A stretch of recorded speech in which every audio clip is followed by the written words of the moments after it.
Winning circle. We back. Let's get it.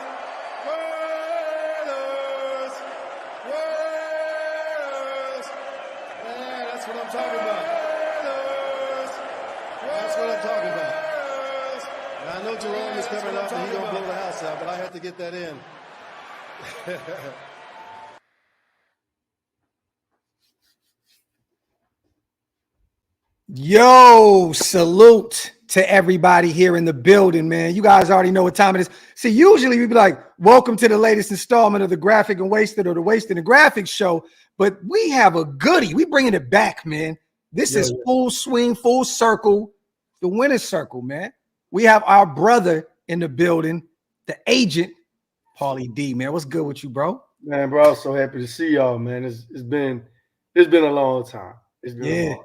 Yeah, man. We're always texting, we're always communicating and stuff, but it's always good, man, to double back, you know what I mean, and get on the pod, man, and talk that talk, you know what I mean? Wasted, what's good, big bro? How we doing? Man, I'm feeling great, man. Paul, man, listen, bro. I want to say one thing before we even get rocking, brother. I am so proud of everything that you've been doing, bro. Like real rap, man. Like it's an inspiration, brother. I'm so glad to see you, man. It's phenomenal. All the things I've been seeing, bro, it's just phenomenal what you've been doing out there, bro.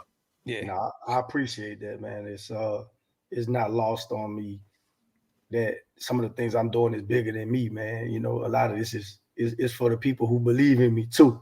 You know what I'm saying? So, man, I appreciate that a lot, man. And it's crazy. I don't know if bro told you what's bro name again? Mitchell? Yeah. No, he sent me the picture. Oh, so I'm chilling at the Pro Bowl, getting ready to catch my Uber to go home. It's an early flight, so it means it's a late night for him. And he just walks up to me and take a selfie with me at the hotel. It was crazy, bro. Mitchell Renz. Yo, he looked like death warmed over in that picture too. Mitch looked to me in the middle of the night and was like, bro, I was blacked out drunk and I just ran into Paul. Bro, he looked, and I was standing right by like the big Julius Caesar thing. So he seen me. He looked like he seen a ghost. That is hilarious. Okay, let's start there, okay? Because you were out there at the Super Bowl conducting business, you know what I mean? Shaking hands, kissing babies, all that good stuff, right? Ran into our bro Mitch. I know you was out there, you know, mingling amongst all the elite out there in Las Vegas. But you had an opportunity, man, to go to a show. I want you to explain this, okay? Because all I seen was a goat walking across the stage and a few other goats announcing your name, right? Bro. Explain this situation and how did it come about? But it's crazy. So shout out to my dog Jermaine, man. He hit me back. I met him in DC a while back, and you know he's talking about like he manages high level comedians, so he has superstar talent. Yeah, so I was just talking. He like, man, I'm telling you, like, bro, one day you're gonna need somebody. He gassing me up. He like, you got the look, you got. So I'm like, yeah, you're right. So I didn't really think too much would come of it at the time, because like when you link it with be like, man, we're gonna do this, we're gonna do that, and it never comes to fruition. Yeah. So he hit me back and he's like, hey man, I'm one of the EPs, which means executive producer on the Super Soulful Celebration. So it's like the Super Bowl gospel celebration that it generally airs like the week of the Super Bowl. But this year it was actually airing the Saturday before the Super Bowl in primetime TV. Yeah. So, the time kept passing. And then one day I see Southern University's, the band was performing.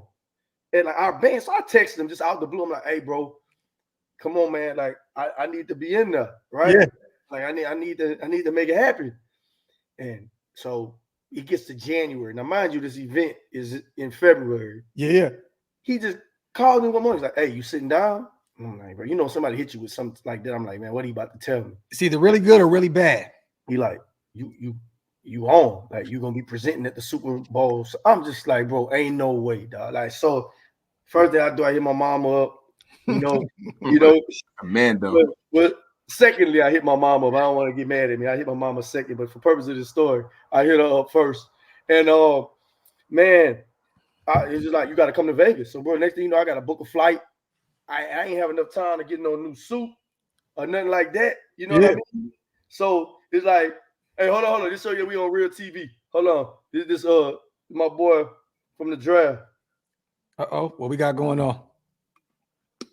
And for those who don't know, because we, the channels have both grew a lot, Paul, since you've been around. So this is our brother Paul. He is one of the up and coming top NFL agents. My bad, bro. That was Keon hitting me up. My bad. I ain't want to name drop a first round draft pick this year. You a little bit. It's cool. Hey, look, hold on. Hit you when I'm done doing this.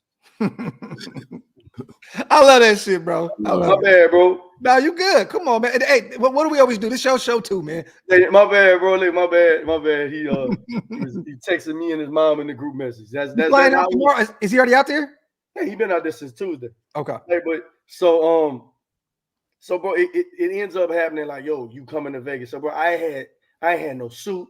I had to hurry up and get a flight. Shout out to them for getting me a stipend to get out there. You know, it was enough money to get there, but I had to find my own hotel. Them hotel rooms were getting high. Boy, look, I had to make my way out there. Oh, you gone. This dude, no room ever, no suit, ends up just on top of the world. I made it happen though. So I get out there and look, I was going through my fits and something just tapped me on my shoulder. Shout out to my barber Tree Jack. I went get a haircut and then I went get my green suit. I put the green suit on. For my city, Eunice, for the money, and bro, I just put the fit together, dog. So this is how I go, girl. So you go through all of this, and it's like I get on the plane and I'm just out there. I got my little bag. They say you got to go to practice at 2:00. And guess what they call you when you're on a TV show? They call you the talent. They would look. So I pull up. I land the plane. They said the talent is here. So look, that's what happens to me every day. I'm not lying to y'all, but I ain't never lied once on my show. Pick up on my show. So I get there, and there's this big dude. He's my security for the day. He went everywhere with me, bro. So Robin Thicke had his own security, Wind and Fire, and me, and T-Pain. So he walking around everywhere with me. So I get there, and I had to practice my lines reading the teleprompter. So soon as I get there, Cedric the Entertainer and Tashina Arnold, Pam from Martin, they on stage practicing their lines, reading off the teleprompter. Everybody looking at me like, bro, who the hell is this dude? They're like, who is this J. Cole? Who is Jalen Hurts? So, Jalen Hurts, yeah. So I walk in there, bro, and I'm nervous about this teleprompter stuff because I never read off a teleprompter. Yeah. And it's different. Man, I printed it out. I had the lady give it to me on my phone. Bah, I'm practicing for the rest of the day. I'm in the mirror. Yeah, bro. So, man, I got there, and then Jermaine called me, my manager. I like to say that my manager, Jermaine, hits me up, and he said, yo, like, we got to walk the red carpet. Now, listen to this, bro. I'm like, the red carpet. So you get on the red carpet, you get out the car, and they announce you. They're like, coming to the red carpet, Paul Derousselle. And I had to walk, people taking pictures of me, bro. I didn't know what to do with my hands. And then they started interviewing me. You know what I mean? They really, and I got my bag on the interviews because I've been on shows with you guys. You know, this ain't my first rodeo. Yeah, it's the first rodeo. So I get on that board, I'm killing it, dog. And people pulling me. I did like 10, 15 interviews, but I'm in my mind, I'm like, yo, this is who I am anyway. Great opportunity, man. Like I Kirk Franklin performed. Then you go to the green room, Earth, Wind and Fire was back there. I remixed what they told me to say. Yeah. Like I mentioned my school. That wasn't supposed to be on the script. I mentioned my school, bro. Love it, man. Awesome experience, man. And you know, the biggest thing about it, man, was it wasn't really about me. It was about, Jeffrey was there. Jeffrey Simmons was there, my client. But for me, it was just to have opportunity to be on the national stage and my city be that proud, dog. You know how I feel. What was this? Okay, so we always talked about when you landed, Jeffrey Simmons, all pro talent. And we're going to talk about your resume now, because since the last time it got a little more extensive, right? But is this the moment because this is a you moment, Paul. This isn't about anybody else. Did this feel like I've landed? Like, this is Paul. Like, it's not anybody else. I know Jeff is there always supporting you, but was that like a I'm here moment? Like, I'm here. Like, come on, man. Cedric the Entertainer. I mean, come on, Pam, Tashina Arnold. Like, that's major to announce your name. Moment, bro. It didn't resonate with me until later. At the moment, it just felt like, you know, you think about it, bro. I don't drink. Yeah. So I'm just there, and I'm nervous. Proud of you too for still staying sober, bro. I love that. But there was a calm. I went back there and I prayed, bro. Before I got out there, it was just a calm. The moment wasn't too big. It didn't feel like I arrived, bro. It just felt like I was where I was supposed to be. You know, it felt like in my mind, you know, this was on CBS, bro. Yeah. No stage, man. When you prepare and you pray and you know God got you, there ain't no moment too big. When I went to bed that night, like after it was over, people was coming up to me like, yo, let's take a selfie. I want to take a picture with you. This, and that. I'm just like, yo. And it doesn't air right away. So you got Thursday, Friday, Saturday. But you know, where I'm from, everybody like, Lil Paul gonna be on TV. Lil Paul gonna be on TV. So everybody's knowing. And my mama had a watch party. I watched it by myself in a dark room. I was nervous, bro. I was like, yo, what if I look ugly and I go viral? Then people start talking about my eyebrows, yo. So it wasn't, I wouldn't say it was the biggest moment of my career, bro, but it was definitely like to see like Tashina Arnold announce me and say my name, bro.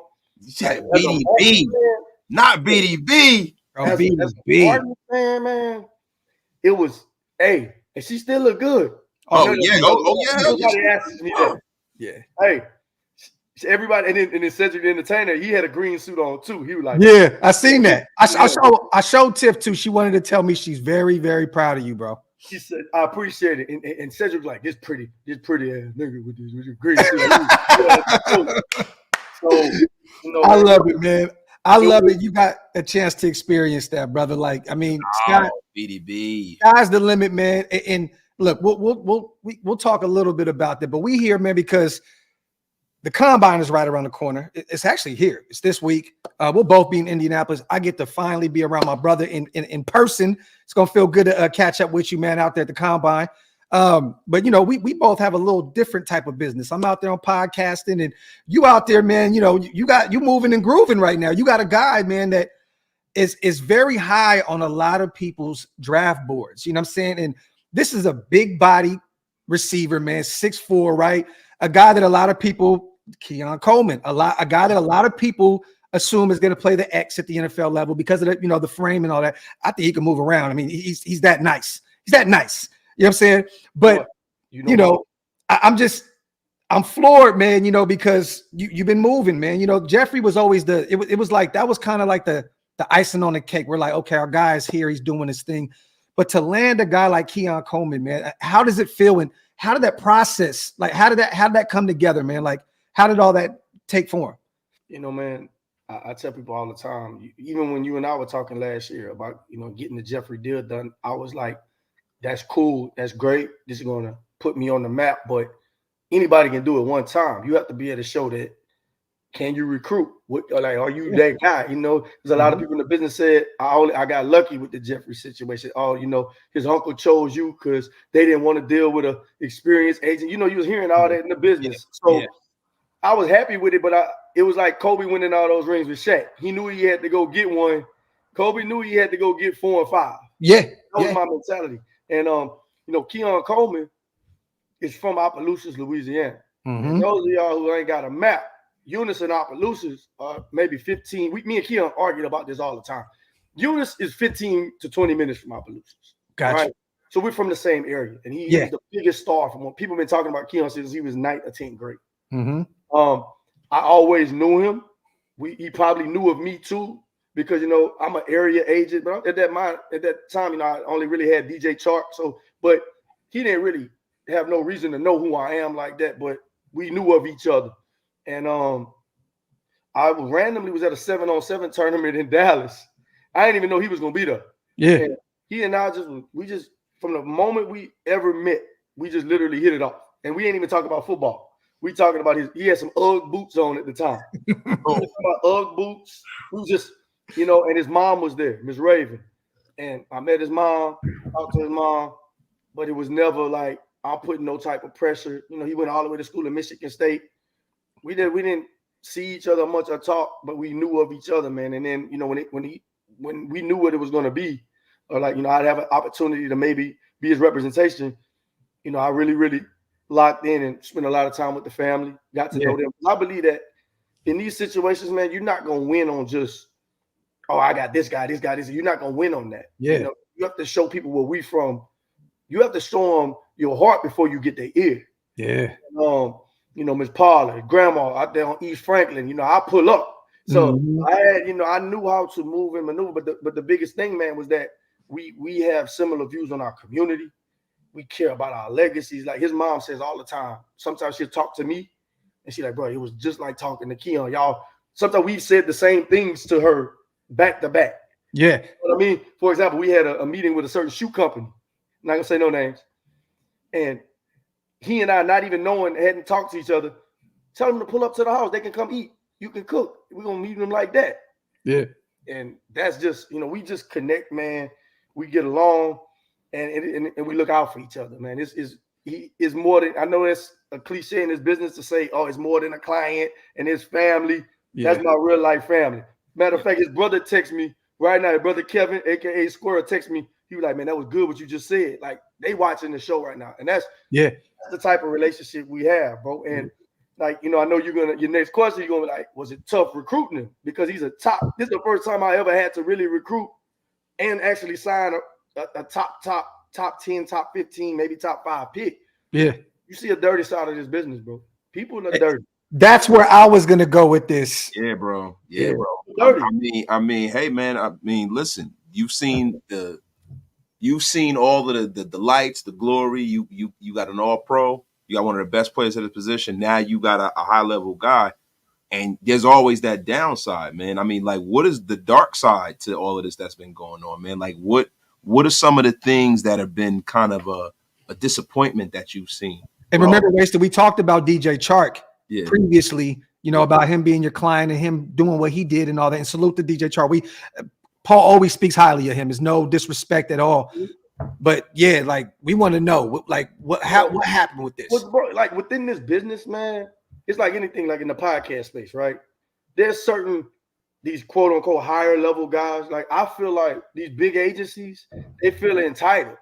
They feel like just because we X, Y, and Z, they feel like they should get every player, that everybody else is beneath them. And they'll do whatever, say whatever, throw all this money out, marketing guarantees through all this BS. Like talking about it, they were screenshotting. They went to my agent page and screenshotted that I only had done like 4 or 5 deals. Wow. That Jeffrey Simmons deal, anybody could have got it paid. Why are you signing with somebody local? They can't. It was, and then they like some of these guys, some of these people I know, and they try to hit me up. Yo, hey man, we hearing you on Coleman. That's true? Nah, that ain't true. I'm straight. So they didn't. Like I did a good enough job of keeping them off of me. Yeah, it's dirty, bro. Like people are offering money, talking down on me. Like he's never done anything in this business, and it's unfortunate that people feel that way, man. And this is the first time I ever really been a target. You gotta think about it. With the Jeffrey situation, I got that deal done. It was all good, but we dealing with a veteran. I dealt with, some of the other agents, established agents talking down on me, but Jeffrey and them, they was locked in with me. Yeah, this was a whole different thing because people trying to use all these different angles. They start following his brother on Instagram. It's so much, man. And I don't operate like that. Keon, anybody there tell you, I ain't talk down on no other agent, no other agency. I just go by my business, bro. Like I can still be him and you can be you, bro. It's all good. So you know what's crazy though, Paul? And I don't mean to cut you off, but so we already know your character. Anyone that's ever met Paul, I'm gonna be honest with you. Like if my sons ever get into the league, they already have an agent. He's waiting in the wing right here with Paul because I trust him with my life. But this says a lot to Keon's character, right? Wasted about him going with a guy that he trusts from the area, been around his mother, and saying, you know what, man, I don't need that little money you trying to throw my way or this or that. I'm going with someone that I already built that trust factor with. And I think that speaks volumes of the kid that, coming out of Florida State, man. That's big. Hey, and the crazy part, man, that man was a man of his word, bro. Anybody tell he told me before the season started, like, we locked in. I'm with you. Yeah. Right? Yeah. And through everything, I'm talking all the stuff people throwing at him.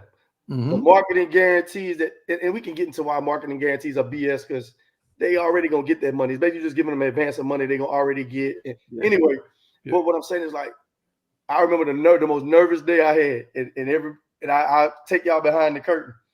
Keon was pretty much done. He was just like, his mom was like, no, you need to take some more meetings. You need to weigh your options. Mm-hmm. I'm mad at his mom in my mind. I'm like, man, like, dog, what we on? Like, come on, man. Yeah. I feed everybody.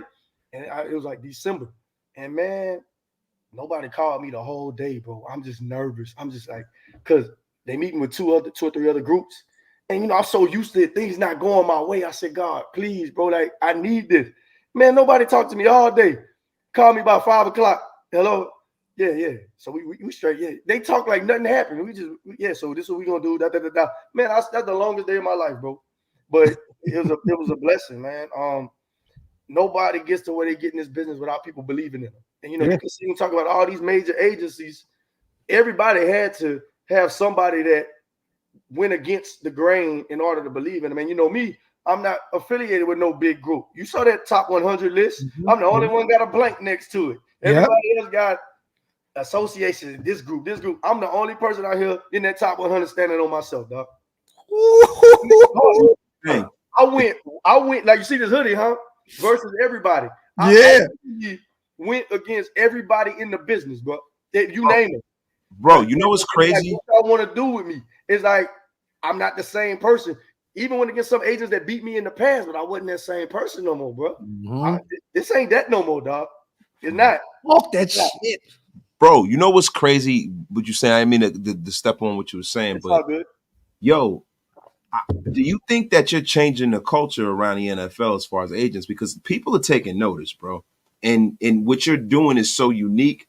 Do you think that you're gonna be like what you're doing is gonna be that litmus point to changing the whole entire agent culture? Because I see now there's a lot of change in the NFL. That kind of that good old boys network is starting to get broken down. Definitely. I wouldn't say it's just me, bro, because it's been people, right? You talk about a guy like Vincent Taylor, who's representing the number one pick. He has his own agency. You had guys that have done it before. So I have to give a salute to them, right? On that. But as far as right now in this climate where you see everybody teaming up, everybody's joining. You got agencies joining other agencies. You got mega agencies joining other mega agencies, making super duper agencies. So I think maybe so, man. It's been a lot of agents that have come up to me. Like, I'm chilling, bro, like at the facility, like dapping me up. They had big groups. They like, yo, that Keon Coleman, hey, dog. Like, it's like, maybe I am, bro. Like, maybe what I did is a bigger deal than I think. And maybe I don't see it because I'm in it. And sometimes, bro, when you in it, then you just so locked in, you don't realize the necessarily the ramifications of it. But I could see maybe I could be ushering in an era that's kind of changing. Now, I think some things just gotta go your way too, bro. Like, think about it. I could be all this great person, but if Keon don't believe in me, bro, and I don't give him nothing to believe in, then I gotta go big agency. I gotta go one of these big groups, because I don't have enough on my own. You leaned on your faith a lot, though, man. And I'm gonna be honest with you, like, and I know you weren't doing that specifically just for this. You're doing that for just, period. But God has favored you, brother. He has, definitely, man. Like, all the work that you put in, you're definitely reaping the benefits. Now, I want to ask you this, though. Okay, so I'm gonna act like I'm new to this. Like, I don't know anything about Keon Coleman. Okay. I don't know nothing about, the potential first round pick out of Florida State. Now, I know that they had an issue with their quarterback last year, right? Travis, he went down with an injury. Yeah. So there wasn't that much production from Keon Coleman per se. You know what I'm saying? Because, the Malik Neighbors, all these other guys, they were in ideal situations with Jaden Daniels and all these guys throwing the football to him, right? Mm-hmm. But Keon Coleman, still in first round talks, and there's a lot of talk. I've seen him in the top 10. I've seen him in the top 15. For someone, okay, that only had 658 yards last year, 50 receptions. He had 11 touchdowns, right? Averaged 13.2 a clip. If I really haven't watched film and I don't really know nothing about Keon, I do. I know why he's going. Like, he's a first round guy, but I'm saying to the naked eye who has no idea why this kid is rising up people's board. Why is it? Because you look at the production, like it wasn't really that great last year. How was your first round pick? Well, Paul, you sell him to us right now. That's easy. That's easy. First of all, let's talk about it, man. The kid there's nothing he can't do on the football field. Let's talk about the punt returner. Let's talk about being a 6'4", 215 punt returner that was the ACC Special Team Player of the Year, right? So that's that. And they ain't never returned punts before, but that's what he did, right? Yep. But then let's talk about him. Let's start at Michigan State. Because, see, a lot of people talking about Florida State film first. Michigan State, he had 800 yards despite not even being the primary guy. Most times he wasn't even in the game. But in the game he went 5 for 155 on Michigan. That was on plays that wasn't even designed for him. So he's never been force-fed the ball in any situation that he's been in. Like a lot of these other guys you're talking about, it's schemed up that they're getting 15 targets again, no matter what. Keon has made the most of his production. And definitely. You think about production, bro. Like production ain't the end all be all. You got guys that won the Biletnikoff that didn't win 5th round, 6th round in the draft. So I think Keon has shown that he can run every route on the route tree. Clear. People are sitting here talking about, oh, he's just a contested ball catcher. Pause. But that's not true. Like, bro, go watch him run these comebacks, these 15s. He can go look at his Michigan State film and watch him do everything on the route tree. Yeah. Like, then you go to Florida State, he's lining up in the slot, running slot fades and bang eights. And the route tree of Florida State, no knock on Florida State, but it wasn't a fulsome route tree where a guy like Keon could really, really show what he can do. Yeah. Like, there's so much left in his bag that you don't even know about right now, bro. It's kind of like Demaryius Thomas when he came from Georgia Tech. Yeah. The league is full of guys. You know, Jordan Addison last year didn't even have 1,000 yards. So, like, you can't knock him for not having 1,000 yards. Yeah. But you look at his release package. He can do. You're not dealing with it. He can line up in the slot, yards after the catch. He's physical in the run game. There's really nothing that he can't do, man. He's a leader. He loves football, and he want to be a Hall of Famer, bro. I love what Space just said. If it was a 2023 draft, Keon probably the first wide receiver taken off the board. And if you talk to Keon, as far as like put him on that whiteboard, I got 4 texts today from NFL teams that interviewed him, from 2 GMs, one of which said he's been doing this 25 years. Keon had one of the top 5 interviews he's ever had in his life. He's ever seen in his life. That's amazing. I'll show you on my phone right now. The football character, the intelligence, man, he's going to be a yellow jacket. He's going to be an NFL Hall of Famer. So let me ask you a question. Who to you, for the naked eye, is your pro comparison to him? I think, I say this, there's a lot of Keenan Allen in his route set, and people don't understand it because when you say Keon Coleman, you see a big receiver, you don't understand how nuanced he is in his route. He's a great salesman. Watch him. I think it's a lot of Keenan Allen to his game, but he's a little faster than Keenan, as y'all gonna see on Saturday. And that's what I compare him to. I like that. A lot of Keenan Allen. If he can block like Keenan Allen, get off the line of scrimmage like Keenan Allen. I mean, route run like Keenan Allen. Moss with a sprinkle of Randy Moss. The big body. No, with the the high point, go and get it. Yeah. High point, yeah. The kid is special, man. There's nothing that he can't do on the field, and you can line him up in the slot. You can put him at the X. You can return punch for you in a pinch. Yeah. But to me, he's the type of guy, man, that in that game, when you watch the 49ers and Chiefs, I feel like Keon Coleman would have made a play in that game. And that's when I look at, when I think about a wide receiver 1, I don't think about 1st and 10. I think about his 3rd and 8. Everybody and their mama know you about to get the ball. Are you going to make a play? And I feel like Keon was showing flashes of that. Like, look what he did to LSU. 9 for 122, 3 touchdowns. Should have had 4 touchdowns. They missed them. But what I'm saying, look what he did against Clemson. Like, he showed flashes, and then he couldn't control, that Florida State had all those weapons. He couldn't control that somebody got injured, but he stayed out there, kept a good attitude. But bro is dominant. And I'm going to tell you right now, he's wide receiver 1. I mean, they can draft him. The draft number going to say whatever it is going to say. He's the best receiver in this draft. And you know what's crazy, Paul? The thing, and Wasted, I think you would kind of agree with me on this, bro. Like the teams that need receivers this year pretty much already have quarterbacks. So like that's a beautiful thing, right? Indianapolis, right? They're probably gonna bring back their guy Pittman, but they can use another wide receiver. Keon Coleman goes over there. They have Anthony Richardson already there for the foreseeable future. Kansas City, I don't see Keon falling all the way down to there. But bro, could you imagine that? That's a Hall of Fame. I would hate talking to you every week, Paul, about Keon being a Chief. But you're my brother, so you are brother. So we'll have some fun with it. But I couldn't imagine him going over to that jacket is reality.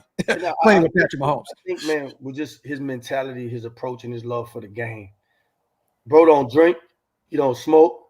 He just love football. The only thing I can say, he just like to eat candy too much sometimes. That's the only thing. Being honest. I love that. Bro, it's crazy because when you have a chance to draft a difference maker, you move heaven and earth to do that. And when I see Keon, that guy's a difference maker. There are only certain guys in the draft where you know that when they get to the next level, they are going to be difference makers. Now, what you were saying earlier about him being the kind of wide receiver that on 38 is going to make a play, it's because they're just certain guys that if they don't want you to cover them, you ain't covering them. Yeah. They're going to get that ball. Yeah. And that's what kind of player he is. That's what I've seen from him.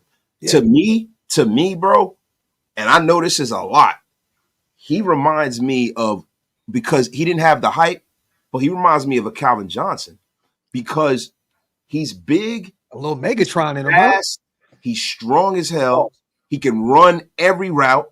You know what I'm saying? And when you talk about that high point action, he's a guy that if you put that ball somewhere, he's the only guy that can get it most of the time. Yeah. He is definitely a difference maker. But I'm not blowing smoke because he's your client, man. We were saying that before we even knew you.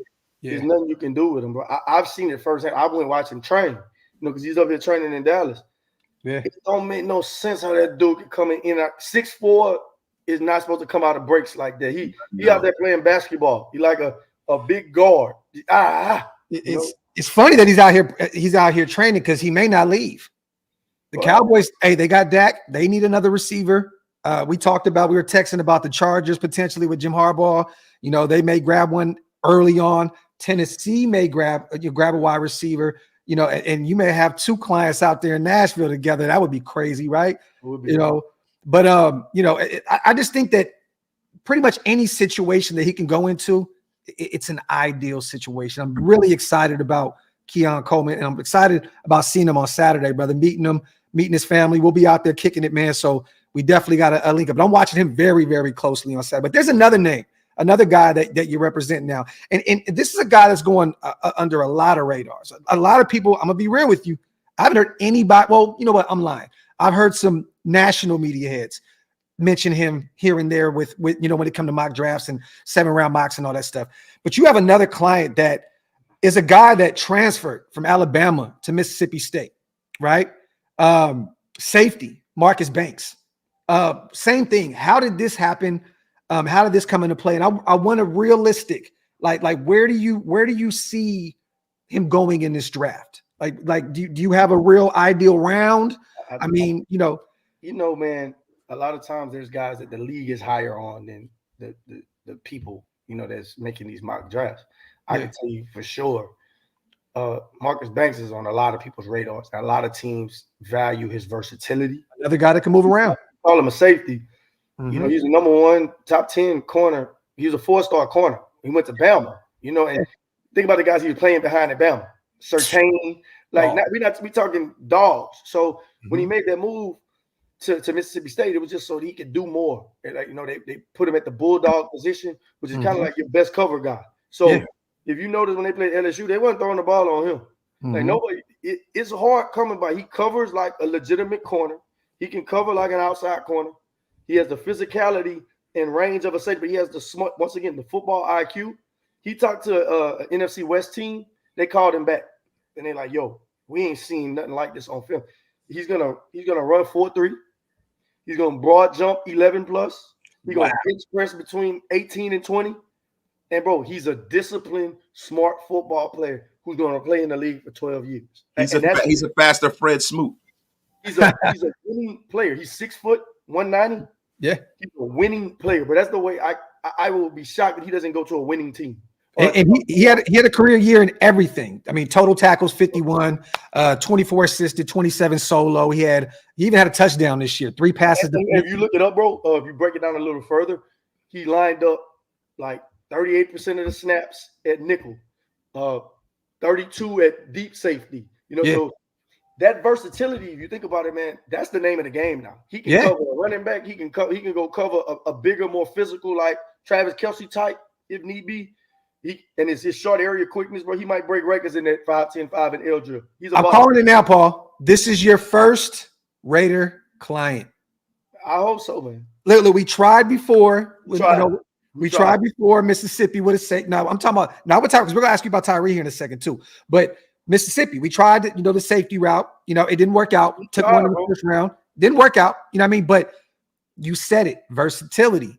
Wasted our defensive coordinator, Patrick Graham. He loves versatility. A guy that can kick down into the nickel if need be, play both spots at safety. I'm calling it now. But realistically, where do you see? I mean, I don't want to say, I don't want to say something crazy where it's like, no, you got to believe in your clients. I want a realistic, like, where do you see him going in this draft? Realistically, day 3. Somewhere okay. Day 3. Okay. I see him going late 4, early 5. It just depends. But I know I feel like he's going to show enough at his pro day on March 26th that people are going to go back to the tape. Yeah. And they're going to see how smart he is. He's like, yo, this dude should have been, he's a good ball player, but there's no holes in his game. It's not like, and he's going to test well too. Guys like him are typically those guys that's going to run a 4.6, but they're high football. He does all that, but he's still going to test out he's going to blow the testing out the charts. I'm telling you, he reminds me of when Fred Smoot was coming out. I don't know if you remember Fred Smoot. Yeah, from Mississippi State. Yeah, he reminds me of Fred Smoot. He's aggressive. He's a great cover corner. He has good instincts. He gets in and out of his breaks well. And if the only difference is that he's a step or two faster. Fred Smoot wasn't a speed tactician. This guy has the speed. But like you said, see, Smoot he was a technician, like he used his mind. But like you said, he's very smart as well. So you got the athleticism to pair with the intelligence, the football IQ. You can't lose with that. And he's training with Antonio Cromartie. And Jones. Like they're doing all this position work. So Pro hit me up. He like, bro, the dude's so smooth and fluid. Cromartie loves him. Yeah. I love that. Now, how did that relationship come together with Marcus Banks? Was this because he's from Houston? He's not too far away. He's from Houston, but I actually met him at Mississippi State spring game. And I had an alpha hat on, my fraternity, and he's an alpha too. So he just walked up to me, and he's like, "What up, bro?" And we just start talking from then. Next thing you know, I'm not knowing if he was a good player. I didn't know who he was. Yeah. I did my research on him, and I just told him to give me my number because we were frat brothers. And I go back, I started looking him up. I said, wait a minute. Did some more research, did some more. I'm like, oh yeah, I gotta have.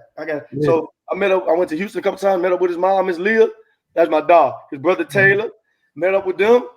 Hey, and it, we was off and running. Me and him, I done booked the Airbnb. We all in Starkville with him. I'm gonna pick him up from the airport. We out there.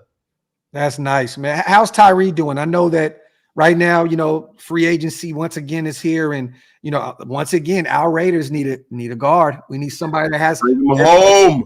We need versatility that can move up and down that O line. I mean, what's up with Tyree, man? How's he feeling? Good, man. He we went through it. Released by the Giants. Was on Philly's practice squad. Philly got probably the best O-line coach in the world, which he's regarded as. So, Tyree went out there, paid his dues, and then ended up going back to the Giants and got put right back into the starting lineup and played really, really good football. Go watch the film against Montez Sweat. Go watch the film against Micah Parsons. He held up against everybody. Reddick, he had a really good season. So, and unfortunately, he got hurt in the last game. Yeah. But, man, let me tell you, he did some good things out there. They love him in New York, but, I mean, we'll find out how much they love him. We're gonna see real soon. Hey, you can tell me you love me all you want. It's like a woman, right? Yeah. Tell me you love me all you want till you show me. So we'll see what happens. We're gonna hit the free agency with an open mind, and with all due respect, we know our value.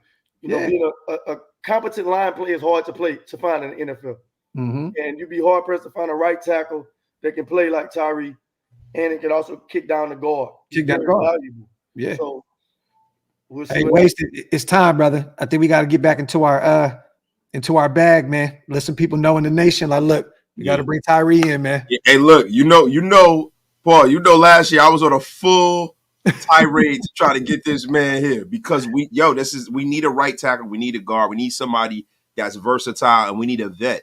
Yeah. You know what I mean? I would like for the Raiders to go out there and draft some young linemen that can possibly start.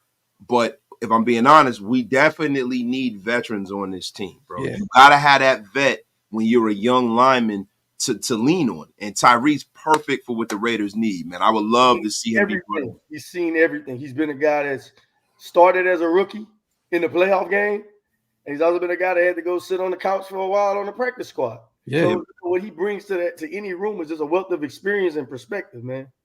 He's a good guy for a locker room. We haven't talked in a while on the podcast because I want to ask a little bit more about the dark side because we're going to be at the combine here, and you're going to see some people that are going to be smiling in your face and acting like nothing happened, right? We're going to get to that. But I want the nation, because there's a lot of people in the chat right here. I want your take right now on Antonio Pierce being named our head coach. I mean, have you heard any players being, hyped about, him being there? Because now it's a destination, Paul. Like, people want to go to Vegas. First of all, it's Vegas. But secondly, you have a guy like Antonio Pierce that everybody loves, former player, played at a high level, and there's players go to bat for him. Man, how do you feel about, the hiring, taking that intern tag off of him and giving him the job as a full-time head coach?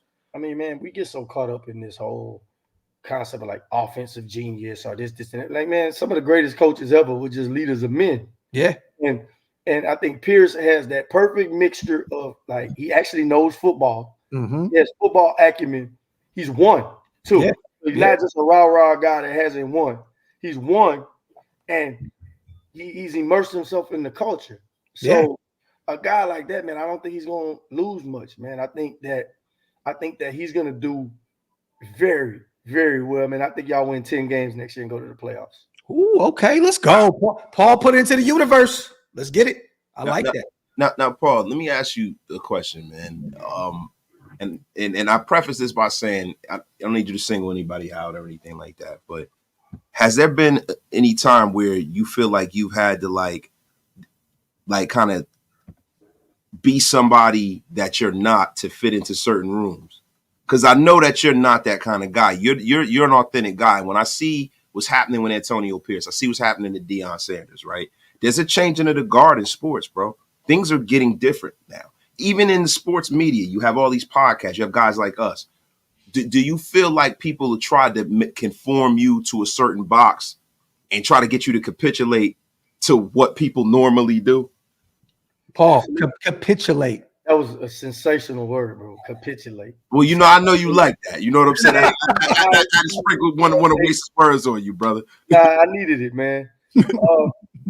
Yeah, absolutely, man. That people think an agent's supposed to be this fast talking person. It's all about I'm flying on the PJ. I just landed up, man. I'm flying Southwest. I'm B-23 tomorrow. Yeah. It's always like this. I'm gonna use a big word, this ostentatious type lifestyle, man. And like, people always want to fast talk and name drop and act like, I'm not moving like that, bro. I'm not talking down on no other agents. I'm not doing all of that. But there's certain people, they want you to conform into the business. I'm never gonna do that. If I was gonna do that right now, bro, I'll tell you this right now. Tomorrow, I could go sign with most of the top agencies in the world. Mm-hmm. And I guarantee you I would sign 7 or 8 top 100 guys. Yeah. With that money and them resources and my personality and my credibility. But at what cost, bro? Yeah. At that point, them kids become commodities. You don't know them like that.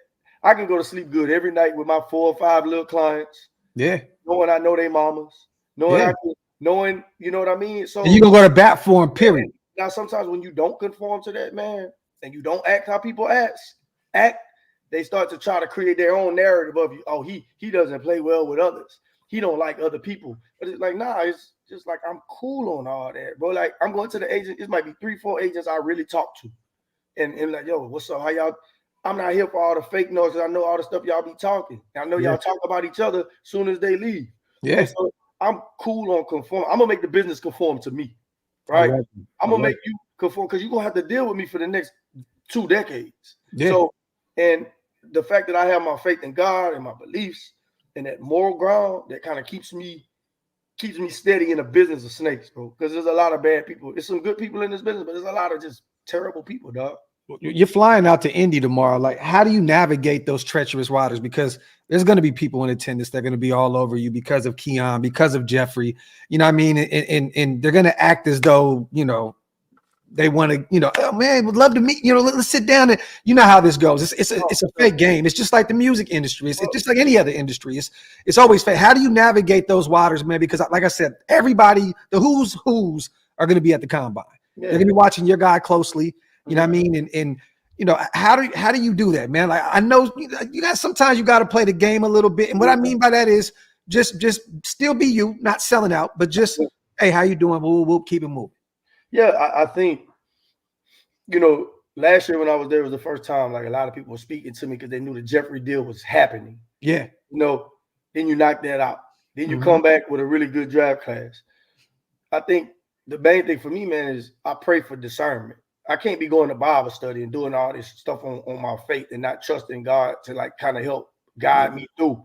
But you can lean on that, lean on God in those type of situations. But it's also just, man, I'm gonna be cordial, but I ain't about to talk too much to you, bro. Like, it's cool, you know, it's all right. I'm very aware. My best friend George was coming with me. My cousin coming with me. I'm bringing my own crew with me, like my people with me. So I don't care to fit into that in crowd, bro. I ain't never cared to fit in no in crowd, bro. Like, I got my own tribe. I got my own group of people who believe in me. Now, granted, sometimes it's good to have conversations with other people in the business just to understand, to kind of understand conversations that may be being had, you know, like, oh, they're trading up. You can just, I do a lot more listening than talking to these people because they're trying to figure out your next move, or they either thinking like, hey, we can bring this guy on. It's been a lot of that. But how does an agent go recruit me? Like, bro, you make a living recruiting players. So I know some of this stuff you telling me, you can be the guy here. You can be the 1 year I don't produce, you're going to cut me too. I come from a big law firm. I know how this works. So that's how I'm just moving, bro. It's a lot of, hey, come team up with us. Come team. You just want me to bring Keon with me. Like, I ain't crazy. You wasn't talking to me too. You want me to bring Keon with me so he be part of your group. Like, nah, bro, it don't work like that. I've earned the right. Stuff, right? I've earned the right to move how I want to move. You said I couldn't do $100 million deal. I did that. No other agent was on that with me. Nobody, no nothing. It was me. Yeah. I come back. I signed Marcus Banks, who's going to get drafted, and I go get Keon Coleman. So it's like, y'all know I'm a problem. Let's with all due humility, y'all know I'm a problem now. And you know what's the quickest way to stop me from being a problem? Come join us. Hey, we're gonna give you a base salary. We're gonna do this. We're gonna do. I'm cool. I got money. You seen how much Jeff got paid? I'm straight. The bag a little different, huh? The bag is a little different. Warm it up, Paul. Hey, I'm just saying, man. It's all I'm saying is I'm never gonna make a money-based situation. The moment y'all see me go to a big agency, if I do anything, bro, say I'm talking too much, bro. For sure, Cisco. Bro, say I'm talking too much. But anyway, so like I said, well, we're interviewing you, so I don't know how you can possibly have it. That little biscuit head ass boy. So I'm just saying, like, if I do make that move, man, like a lot of people been asking me, it's gonna be the right fit. I'm never gonna say never, because you know y'all gonna be mad at me. Y'all see 2 years from like Paul and sold out. Just know if I make any moves, it's gonna be a play. That price tag is gonna be to the point where even y'all wouldn't have said no. And that's the thing. You gotta realize, bro, I still got a daughter. I still might have more kids. You know, if everybody's taken care of, man, you know what I mean, and you still got your morals and shit intact, bro. I mean, can't nobody get mad at you about that? Hey, listen, yesterday's price is not today's price. We always say that, right? Now, Paul, this is the thing, man. Like, getting into, you know, like the draft and seeing that shit leather, Paul. That's our thing. That shit leather. That shit never leather. Bro, getting into the draft, getting into what's going on, right? Like, what do you like? I know this draft, man. People are saying this is the most talent that they've seen out of a draft in years. A lot of people attribute it to the COVID years and stuff like that. And all of those guys that had the 6 years in college now are starting to load up now. Like, is this the most talent that you've seen out of a draft since you've been an agent, bro? Because a lot of people are saying that this draft is insane, bro. It's crazy. And the crazy part is I don't know what to attribute it to. Maybe like, guys having more time to develop. You got the guys like Jerry Verse who are, 23. These older guys had that COVID year. So you got these guys that's grown men coming into the league. So it's as good of a draft as I've seen, specifically at the wide receiver position. Hey, bro, it's about 10 guys that could have been first round in any year. Easy. So this is a wonderful draft. If you're looking for depth, if you got, especially in that top 100, first 4 rounds, bro, it's a sensation. It's amazing. If you need an O lineman, this is a draft for you. Oh man, and we've been talking about that since day one. And we need O line, and this is the perfect draft. But I want to ask you, if you're the Raiders GM, if you're Tom Telesco, right? We need a quarterback, Paul, and this is a deep class, right? We're at 13. The top 3 guys are going to be gone by that time. The Jaden Daniels of the world, the Caleb Williams, the Drake Maye. I got to ask you, if you're the Raiders and you trade up, who is the guy that you're going to target to be your quarterback of the future? I don't think they're going to get high enough to get the Caleb Williams. I don't think that's going to happen. You have to go to 1 to get him. Yeah, you have to. I would go with Jaden Daniels. Okay. I think he's going to be that guy, man. And then the history with AP. Mm-hmm. I think you go with Jaden, but you gonna have to get to 3, maybe. I think the Commanders take Jaden Daniels. You got to get the 2, Paul. I'm gonna be honest with you, bro. And in that case, I don't think nobody going back to 13, bro. That's the issue. I mean, at that point, you got JJ McCarthy, you got Bo Nix. Drake Maye is starting to fall a little bit in people's board, but I think he's still a top 3 pick. I think the Patriots take him at 3. But man, shit. Bro, and I'm gonna be real with you, and I'm gonna tell you why. I've been saying this to Graf the whole time, right? The Patriots, we don't necessarily know at 3 if they're gonna draft a quarterback, right? But at 2, the reason why Washington's probably gonna try to go for Jaden Daniels is because you got Magic Johnson and Bob Myers. You got 2 NBA guys here, right? They are very, very superstar centric. So they're gonna want the Heisman Trophy winner, the flash and the dash, that exciting player, right? And then also when you look at, say for instance, a Drake Maye, and I'm not shitting on Drake Maye or anything like that, but let's just be for real here. Drake Maye is a guy that, he's very, very similar to another quarterback who went pretty high, right? I'm gonna give you some numbers, right? 3,468 yards, 68.9% completion percentage, 28 touchdowns, 4 interceptions, 161 passer rating, 83.6 QBR, right? Right? And then I'm going to go some more numbers. 3,608 yards, 63% completion percentage, not 68, 149 passer rating, 79 QBR, 24 touchdowns, 9 interceptions. Now, who are the 2 players I'm talking about? You got to be doing Trubisky and him. And Drake Maye. They have nothing in common but being white North Carolina guys. That's it. Bro, look. Mitchell Trubisky and Drake Maye, to me, bro, Mitchell Trubisky could have been a good quarterback had he gone to a better – the Bears weren't a terrible situation, but I think that the Bears, for him, just wasn't a good fit. But I don't see, like, the all of the hype on Drake Maye. Like, if Drake Maye had the resume that Michael Penix had, right, I can understand it. He doesn't even have that resume. No, you have to look at, like, okay, now, and we're gonna get back to Paul, but real quick, we have to have this debate real fast. Will Levis, Kentucky, didn't have a lot of talent around him that last year and ended up falling into the 2nd round. Drake Maye didn't have a lot of talent in North Carolina this year at all, bro. There's going to be some type of, like he's not going to have the highest production out there with not the needed players around him. Sure. So all I'm going to say is this: watch Drake Maye. When he gets into the league, I'm telling you, he's going to be a dog. He's going to be a starter for a long, long time. Now, I'm not saying that Drake, like, I wouldn't rather have Caleb Williams or a Jaden Daniels. I like Drake Maye a lot. 6'4", 6'2", similar, having issues processing things like these are the things I see. But wait, These would you be saying this if they didn't go to the same school, though, bro? No, I'm not scouting the helmet. I'm telling you, these Scouting are the two helmet. guys. No, I'm not, because I never do that. The thing is what I see is that, these are guys that they make it like he's like this complete player. He's not. I see Like, more he's a Josh rookie. Allen. I see more Josh Allen to Drake May's game than Mitchell Trubisky. See, and I like that comparison a lot more, or Justin Herbert. Like those kind of, I think he's way. See, come on, Paul. Man, what are you doing tonight, man? No, man, listen to me. Listen, I was a big Justin Herbert guy. I think Justin Herbert was a better passer than Drake Maye. Drake Maye is a guy that if he was, I just look, man, I don't even want to get into that kind of stuff, man, but I just feel like, they find every reason to pick apart guys who are a lot more successful than him.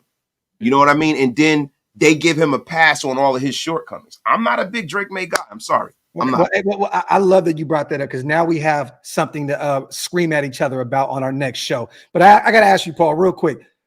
Is there some guys that you're looking at the combine? Because this is the underwear Olympics. This is where a lot of players build their stocks up. There's players like Braylon Allen, the running back out of Wisconsin, big body. Well, I think he's like 345 monster. He's going to kill it. I mean, I think Spencer Rattler is going to kill the combine Saturday. You know what I mean? Like Spencer Rattler, bro. Me too. Like, is there any players that you're looking forward to checking out outside of your, Keon, Coleman, of course, but is there some players that you're saying, I'm watching them very, very closely this week in Indy, man, because, this is the time to display that athleticism. Any guys on your list? Yeah, there's a lot of guys I've actually seen at the facility that's training up where Keon, like, I like the Kendall Milton, the running back from Georgia. Mm-hmm. He's explosive. I like his game. I like the DB from Missouri, Ennis. Oh yes, Ray Traw. Oh, yeah, he different. First round guy. I'm looking forward to seeing Brian Thomas from LSU. Mm-hmm. He's a good ball player. Yeah, I just enjoy watching the DBs and the receivers, man. That's just like it's real fun to watch. I want to see the kid from Texas. They saying he might run what's the D lineman from Texas? Byron Murphy or Tavondre Sweat? Murphy. Sweat's a big boy. There's a lot of guys I want to see, man. Obviously, you want to see the small school guys. I'm partial to that. It's a couple of small school guys. The running back from I forgot Monmouth or one of those smaller schools I really want to see. So I'm honestly, man, just looking forward to being around football for 3-4 days, man. What you thinking about Frank Gore Jr.? I think he'll go late day 3. Okay. And running back by committee, he's a serviceable back, man. He can play meaningful football. Got you. Salute real quick to everybody here in the building, man. As always, we appreciate you. Wipe them feet, pay your bar tabs, hit that subscribe button if you're not subscribed yet, man. I want to ask you this, man. What is the conversation going into tomorrow at your flight with Keon? Like, what is the process behind this? Is the jitters there? Is it just go out there and do what you do? Because a lot of people depend on going out here and killing it. And I want to ask you in a second part to this question is, how do you feel about some of these guys not participating? The Caleb Williams, the Drake Mays, the Jaden Daniels not throwing the football, come Saturday? Man, listen, I feel like with respect to me and Keon's conversations, we talk so much anyway. And I tell him this all the time. I send him the same text before every game. It says generational, right? And that's how I view you. I view you as a generational talent. These people are gonna have opportunity to talk to you. Just be yourself, be authentic. Yourself more than good enough. As you can tell, he's been killing this interview process. People, so I've told him to treat it like it's a marathon. Because you think about it, you have all these interviews. In case you don't know, there's a bunch of 20-minute interviews. He done had like probably 17 or 18 of them so far. So it's, it can be difficult to keep getting, back in that mode. But it's just like, you only got to do this one time. And this is the only chance you get at it. And you don't want to leave it with no regrets. I feel like, if you dropping picks, don't let it be because I didn't hold up my end of the bargain. Yeah. You know that you done emptied the clip. So the 40 gonna be what the 40 is, man. I don't expect him to go out there and run a 4.3. Yeah.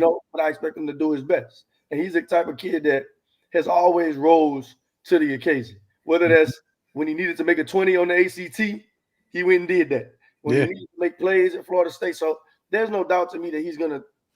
The football stuff is the football. You've been running, you've been jumping. Let's just not make it more than what it is. Yeah. And, sometimes you put all this pressure on yourself. At the end of the day, your tape is your tape. Your tape is your resume. To me, this is just the icing. This is just a couple of boxes to take off. And that's what I told him. I said, you just running on TV in your drawers, bro. It is what it is. Let's not make it more than what it is. The interview process.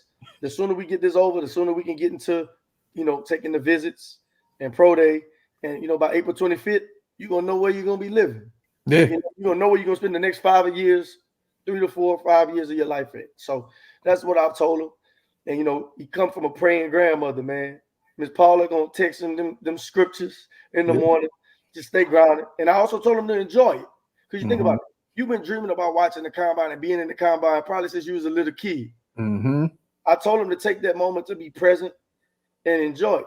Yeah. And, this is the last time you're going to get to walk around Indy in a hoodie dressed like everybody else. Like everybody's on the same playing field. And to your second question, you're asking about how do I feel about certain guys sitting out? Yeah. That's their prerogative, man. I feel like a guy like Marv, if he feels he's earned that right, his dad didn't play in the league. If he knows he don't have to do it. I think you have to. Every player has to do what's best for them. Yeah. And if he don't want to do nothing at the combine, that's his prerogative. I feel like in 10 years, I don't think the combine is gonna be as prevalent anyway down the road. I just think I was just about that. As things evolve, you're gonna find more and more of those first round guys not coming at all. It's gonna kind of turn into maybe the Senior Bowl. It's like the guys that really, really need to go to check out the box to check it out. But you're gonna find more and more guys saying, I'm gonna wake up in the morning and do what I want to do in my pro day. You think about the most important part about the combine are the interviews and the medicals. Yes. You want those medicals. Yes. You have some guys like, I'm gonna just do my medicals if I go on visits. I really predict in 10 years, combine ain't gonna be the spectacle that it is right now. That was the next question I was gonna ask you. Since you've been around the game, what else do you see changing, about this whole process within the next 10 years? What do you see being revolutionized based off of, the way the league is changing, all of the new technology, all of this stuff, besides just the combine? What do you see changing? I see, like you said, players are becoming more empowered. They're also becoming more educated. It used to be the NFL can bully you into going to the combine because you're going to get blackballed, you're going to get blacklisted, because you got owners are power hungry. These people, they want to show you that you have to, like even some of these interviews is bullshit, right? Yeah. You grilling this man about his mom or personal life and stuff. Y'all just are, a lot of y'all not athletes and y'all just want to get into a penis swinging contest. Yeah. So that, boy, you still got to, I'm going to be paying you these, some of that, bro, that dog and pony show, bro, like some of that's BS. It's not necessary. So my thing is, man, I feel like as players become more empowered, they really gonna be like, I'm not doing the combine, I'm just doing my pro day. And I think that COVID year kind of proved that. Remember the year? Yeah. Like, some of the guys wasn't dealing with it. They wasn't going. They 86th everything. They kind of just. Yeah. So just as things change, man, they're gonna make those. They got now this GPS game data and all this showing how fast you're moving during the game. As that technology advances, man. These cognitive tests they're taking, these S2s, all these things like that. Watch what I tell you, man. And then that's going to affect a lot because these pre-draft training facilities that's making all this money, they're going to have to find something else to do. It's changing. Hey, real quick, I want to get the chat involved. You guys put a couple questions in for Paul. We definitely want to get some in with the chat before we get out of here. But Paul, I want to ask you this, man. Where and I don't want to take away from anything with Keon in the draft, but I want to ask you, what do you think is the best fit for Keon Coleman right now in the draft? Because we talked about Tennessee, we talked about the Chargers, Dallas. There's another team we didn't mention, New Orleans, very close to y'all home. That they can use another receiver. They're moving on from Michael Thomas. Like, you know what I mean? Like there's a lot of wide receiver needy teams in that first round. What do you see? Go ahead, Waste my.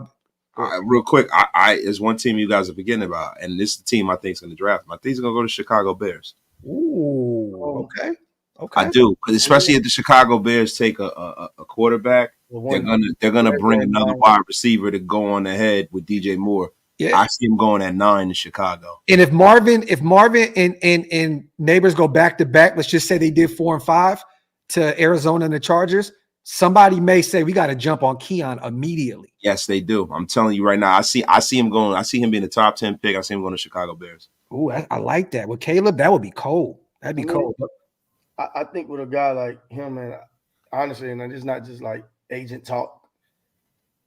He's ready to get his career started. He's never once said, I want to go to this place, or I want to go to that place, right? Like he's just like, man, wherever I go, I'm an impact receiver. I'm getting 1,000 my first year, no matter where it is. So, now you look at, you start looking at the draft, like just from a realistic standpoint, right? You see 4, Arizona, you see 5, the Chargers, you don't know what's going to happen with the Mike Williams situation. Yes. He's getting ready to go $32 million against their cap. So, he has familiarity with Jim Harbaugh. Jim Harbaugh watched him put 155 on him at Michigan State when he was played against Michigan. Yeah. So there's some familiarity there. You got the Giants at 6. You got Tennessee at 7. You got the Bears at 9. You got Colts at 15. You got, it's the Jet. It's a lot, man. I just the thing I want to see I want to see him go somewhere where he can build a rapport with a quarterback and grow with him. And preferably maybe somewhere with like a good vet wide receiver in the room who's going to be ready to give him that torch in due time. Is it a pretty standard process with the first year contract coming into the draft? Like, is this a different process for you in terms of It is. It's a little different. Jeffrey and them didn't have agents. This will be my first time having a true first round. I had a second rounder before, but Shark went in the second previously. With first round contract, people think there's no negotiation. There is. You're gonna have to go look at what other teams have done historically at guys at that position, timing of the signing bonus, which is big. Yeah. Offset language sometimes. But I think the biggest thing is making sure that it's in line and with what's been done before, but also maybe you want to set a precedent like, I need all my bread up front. We're gonna see when we get there. I think a lot of it is based on the organization and precedent at that draft spot. So there still is work to be done. Yeah, I got you, man. I love this question right here, and we're gonna get some of the. You still got a few minutes left, Paul. I know you're gonna get on the flight tomorrow. Salute to Bobby. Great question. Is getting into the NFL, into an NFL front office, something that Paul sees himself getting into? I like that. It's something I wouldn't shy away from. It's not nothing I'm actively striving for, but as each year goes on, man, I'm starting to learn so much, and I think maybe I may be a unique age. I may be unique in that, coming from an agent side. Kind of like Rob Pelinka did in basketball. Yeah. Transition. I think the more I learn, possibly, man, I wouldn't put it past me to maybe be in a front office one day, but it's still so much work for me to do on this end. It's so much. You're still writing your story. It's so many more internal goals I set for myself as an agent. Yeah. Before I can even fathom thinking about going into a front office. I'm still growing. I still got to learn a whole lot more about football before I can adequately evaluate talent and do a lot of the things that a GM really has to do. You got to think about like GMs like Rand Carthon and those guys, they cut their teeth for a long, long time and came up the ranks as a scout. So I'd be skipping a lot of steps. So sounds good in theory, but for now, I'm just more focused on trying to be the best agent in the world. And I think we're trending towards that direction. I love it, man. Hey, Paul, I'm just letting you know, man, me and Waysteel, we gonna need an agent soon, man. So, we gotta chop game, man. We got some big ideas, man. So you may have to come into the podcast world. I love this question from Sheila because are you mama. Oh, there you go. Salute the mama. I love it because I think we kind of talked about this on the phone about, are you guys going to be there in Detroit? Because I was like, we're going to be there. You know what I mean? Or are you going to make it a big festive thing out there in Louisiana? Like, are you going to be in this green room? What is it, Paul? What are we doing, man? What do you and Keon got planned? Because I don't care what nobody says. The first round is happening. It's going to be there. The invite has to come. You have to hit the green room, right? Oh, look, man, this is the way I look at it. It's 3 levels to this. The first level is you got to be one of those 18 to 22 guys that get a draft invite. So they got to invite you before you can accept it. And I think the second thing is if Keon is going to want to go. I think he's probably one side of him, obviously, I can see him wanting to go. for the experience, for his mom, for his grandma, for his nephews, for everybody. But on the other side, I can see him just as easy saying, I'm chilling at the crib. You got nothing but black pots, people cooking rice and gravy, gumbo back at the crib. It'd be a 3-3-7 holiday. So to me, I think it's a can't lose situation. Either way, it's gonna be. I'm be just as happy in the green room. Now, if we being honest, ain't an agent in the world don't want to be in the green room. You put on that suit, it's just to have the experience. I would love to go, and if it happens, I'm gonna put a suit on and I'm gonna be clean. I'm gonna put my glasses on and I'm gonna control my emotions for the camera. Brother, listen, I know you fresher than most, like me. That's what I wanted to ask. What flavors of suit choice are we gonna go with if you get invited to the green room, brother? Like, because you can't go green right now. You can't go. No. I can't go green. What I'm gonna do is I think I'm gonna go for a real like classic man, like sophisticated, like that look. Kind of like some like the Ryan Clark swag. I'm gonna find some subtle patterns in it. I'm gonna do my thing though, bro. You fresher than most, bro. Listen. I gotta give you credit, bro. You were fresher than most. I am a suited and booted man myself. For sure. When I get rocking, bro, I'm gonna be honest. We're gonna be out at the draft, bro. If you in the green room, brother, I'm gonna bring something flavorful on the plane with me. I'm gonna get suited and booted. If you in the green room and we at the draft, brother, I'm gonna get suited and booted. Just so we can, you know what I'm saying? Just so we can take you know what I'm saying? Take the picture like this, I'm with it. I feel like the CBS thing was a test run for the green room. You know what I mean? Yeah. About it. CBS, I actually had to talk. If at the green room, I ain't got to do nothing but just hit a little handshake with everybody. Yeah. Great. I love that, man. Hey, salute to Avery Perry. Advice on agent exam and becoming an NFL agent. Cool. So, Avery, you can give Avery my Instagram, whatever. I'll shoot you some prep material. I think what you really have to do with the agent exam is take it really seriously. A lot of people just think, it's an open book exam. And it's cool. I'm gonna really, really take your time to learn the nuances of the CBA, particularly like there's a difference in the league between like what's called accrued seasons versus credited seasons. Just understanding what counts as years and understanding the benefits, like big picture, like understanding that at a high level, really, really learning the injury settlements, grievances, how those things work. I got a practice exam that I used, and other guys I'll be happy to shoot it over the wasted, and it's good. Avery, hit me or Wasted on Instagram at Graphic916, Wasted Talent on Instagram or Twitter, and we'll definitely get you over to Paul and get whatever you need. We would love to be a part of trying to help you out with that, man. And salute to Space Beast. I like this too. It seems like this is the biggest year of the Suns. Marvin Harrison Jr., Trotter Jr., Rice, not Jr., but it's Brendan Rice. You know what I'm saying? Out of USC. Gore Jr., we just talked about him. I picture you getting Jerry Rice back to Mississippi Valley State roots. Have you been in touch with any of these guys? Have you had any communication? Honestly, man, I was in this year's draft class. I had to go get Keon. That it wasn't many other targets. Like that, first round talent from where I'm from. That I wasn't targeting no other receivers. I wasn't focused on any of that. So I can see, man, it's a long career. You never know what's going to happen. I might get to see Jerry Rice again and have those conversations.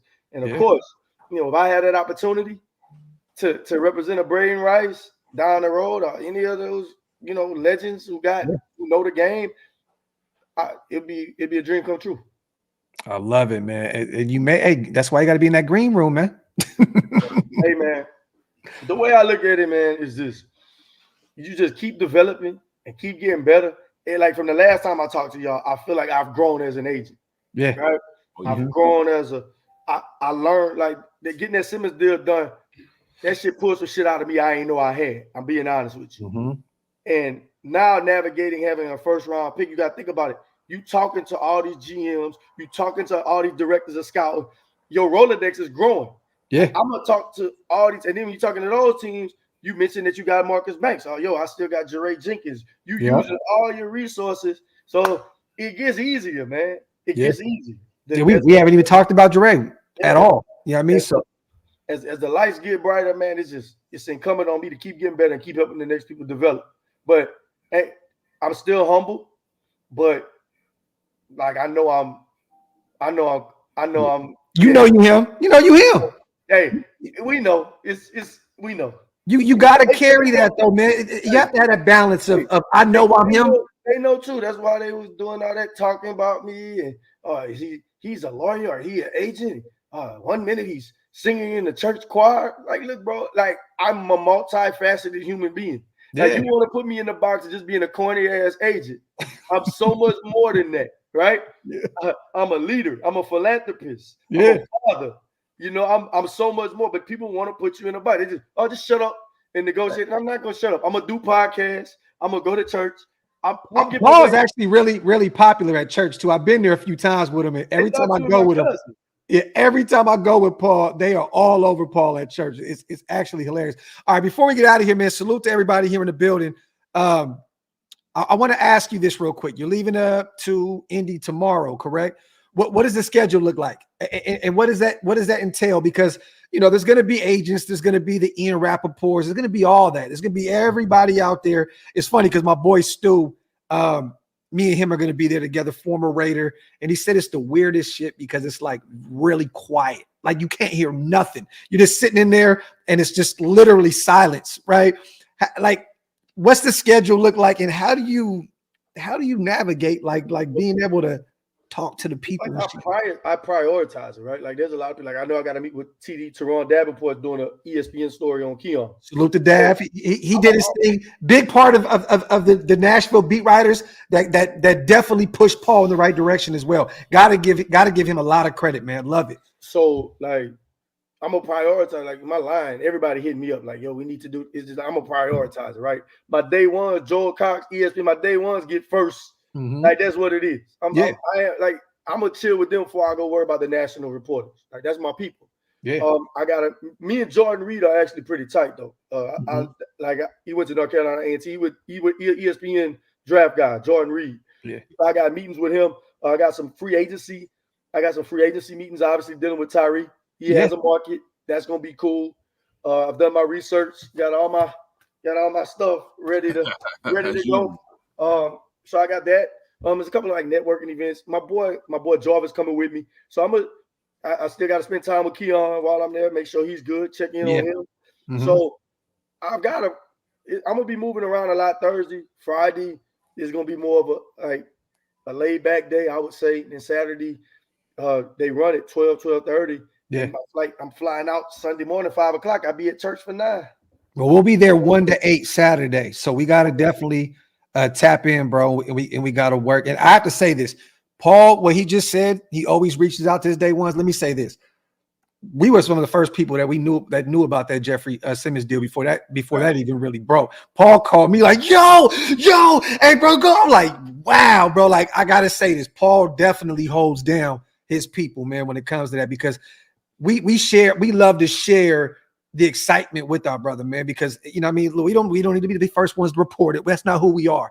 But I just wanted to be able to just, that shit is dope. You know what I mean? So I can literally say what Paul's saying, he definitely means that shit.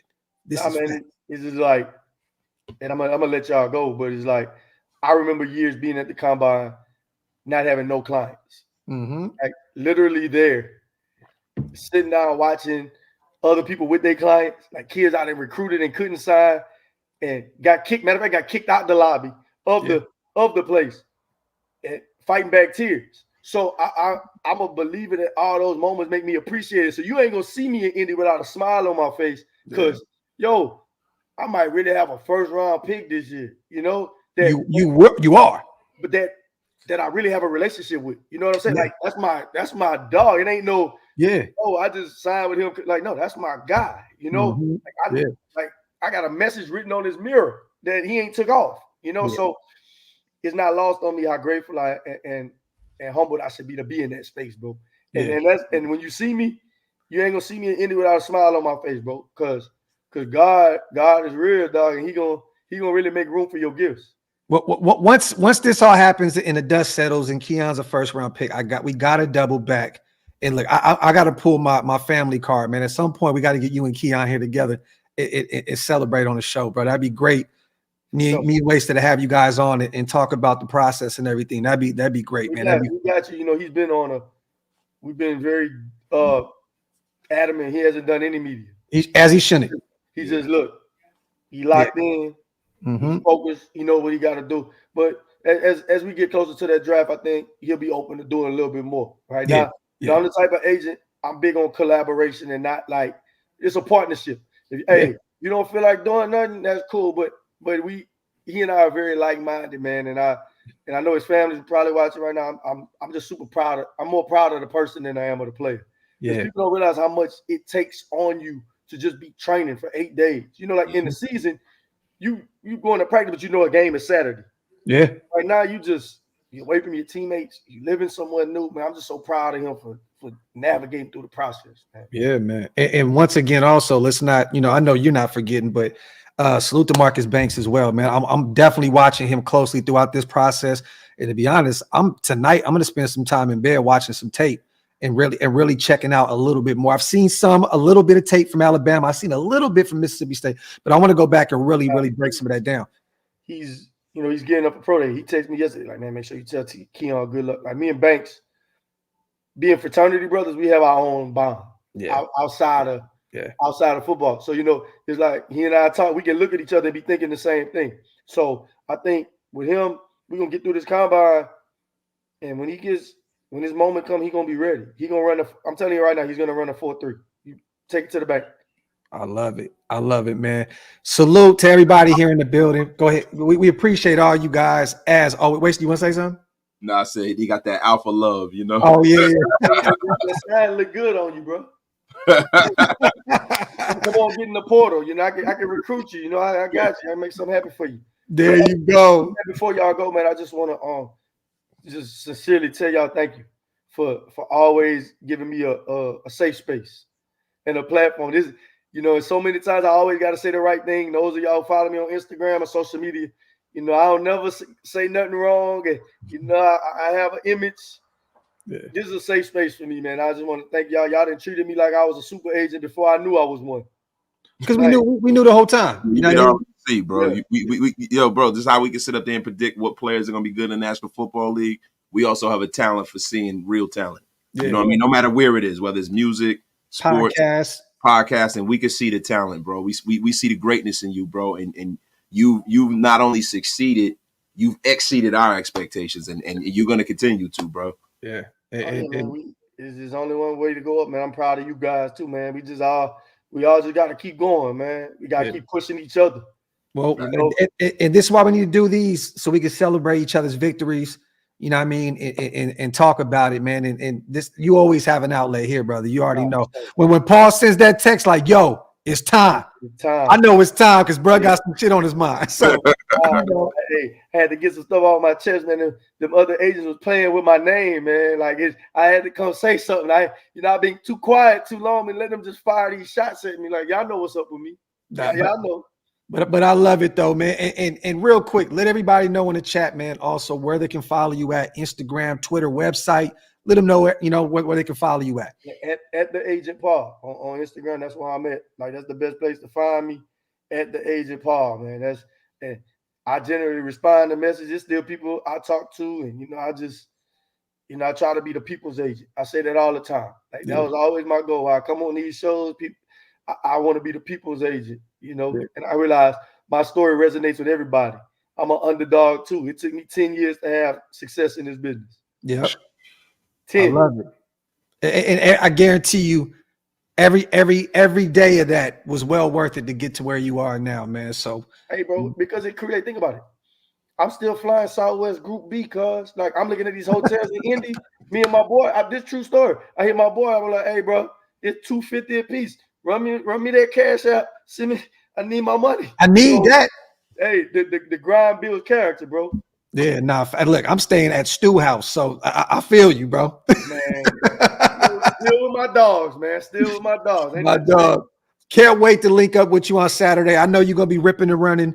I'm gonna be ripping and running, but at some point we got to make some time, bro, to get together, man, and chop it up, man. And you already know what it is. And I know you still out here locally. We got to get together soon, brother. We got to get together soon. For sure, we will, man. I appreciate y'all. Yes, as always, man. Salute to our brother Paul, man. I'll see you this week, brother. All right, man. Y'all be easy. My brother. Salute. As always, man, we appreciate our brother Paul, man. Super agent. We calling him that for pulling up on the graph and wasting. Yeah, he actually is, though, bro. Yeah.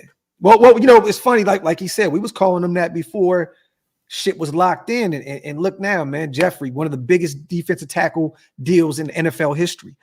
Keon Coleman, first round pick, man. I mean, he's doing some beautiful things right now, man. So salute to our brother, man. Thank you guys. You know, as always, you know, we sometimes we want to do some different shows where it's not just Raider related. You know what I'm saying? We always provide this platform to all our people. Paul's a very close friend of ours, and we want to make sure when he got something on his mind that he always has a platform with us too to come speak it, man. Is there anything else you want to say, wasted on the way out? Nah, yo, to my man, classic man Q, this shit was definitely leather. Shit, definitely leather, man. And I need y'all to understand, man. Some people, man, they say, "Oh, this is that," and look, man. Every show's not going to be for everybody, okay? Keep some of that shit to yourself, man. It's a beautiful human being right there, man, that came over here to grace our platform. Let's not be disrespectful to anybody that pulls up on us, man, to give us some of their time, you know what I mean? Because he's doing some big things, you know what I mean, in the world right now, man. And we got to give our flowers, man. So anybody is boring, keeps talking, I don't want to hear any of that shit, bro. And guess what happens? You will be unceremoniously blocked. Blocked. Facts. Thank you. And Q, this live was definitely leather. And salute to Gatlin. I love how authentic your platform is. We appreciate you. That means a lot, Gat. Real talk. And if you guys aren't subscribed, I don't know who's watching from what. If you're watching Oasis channel, you're watching on mine, make sure that you just hit the subscribe button on both channels. It's definitely appreciated, man. And as always, we'll bring back the Winning Circle podcast with our brother Paul. Once the combine and the draft and all the dust settles from that, we definitely gonna bring him back. And like you said, we're gonna try and get Keon on. We're gonna try and get Marcus Banks on the show. You know what I mean? And I want to bring some of these young guys up, man, and pick their brains about, you know, their process into getting to the NFL. And salute to Max real quick. Make my summer. Grab Jaden Daniels, even if it means selling someone like Jacoby. You can always depend on Max for dropping something just hella random. I love it, man. Salute to Max. Appreciate you on the $5 donation. Bobby says, wasted, you woke up my wife with the unceremoniously blocked. I'm sorry, I just woke my wife up too. So there you have it. Not gonna lie, I thought it was gonna be about draft talk only. I loved it, but it was great. I really think he would be one of the top agents in about 5 years. Y'all have a blessed night. That's the best way to end the show. And also, fire show for more money. Appreciate you. And this is the only way to end every show. What the fuck are you saying, man? Salute to everybody here in the building. We love you guys. As always, we appreciate you guys. I'll be back tomorrow, I believe. I think me and Hammer got something set up. And then I'll be dropping content all week long from the combine. Oh, real quick, before we get out of here. If you're local in the Chicago area, you guys, Dante's Tavern. It's a Raiders bar. Me and Stu are going to do a kind of a meet and greet to get the nation together. 12 p.m. Central Time. Chicago. What is it? Dante's Tavern. It is a Raiders bar. If you guys are out there in the area, please pull up. Any of my Midwest people going to the combine or whatnot, pull up on us 12 o'clock p.m. Central Time. Dante's Tavern, Raiders bar. We're going to have some beers.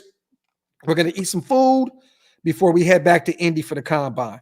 So stay tuned. Raider Man, yep, Chicago Avenue. There you have it. So make sure you guys pull up if you got some time. Other than that, we out. Love y'all. We go.